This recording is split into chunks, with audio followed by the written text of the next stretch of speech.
All right, in this video, I'm going to show you how to figure out what your door overhang is, especially when you are looking to replace a hinge. You're going to want to know this measurement, and here's a way to do it without taking off your door hinge. First, have your door closed, then using a pencil, go ahead and mark that on the cabinet. As you can see, here is our line.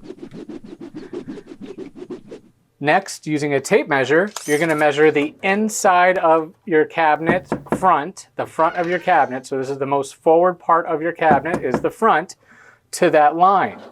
And we have exactly 13, and we have exactly 13 1/2. Write that measurement down. 13 1/2 is our opening, we'll call that.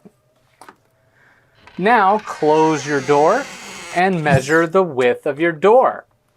All the way from the left of the door to the right of the door, we have exactly 14 11/16.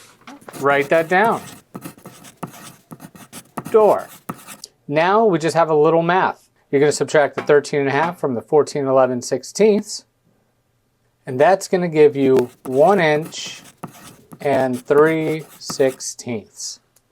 So this door's overhang is exactly 1 3/16 of an inch.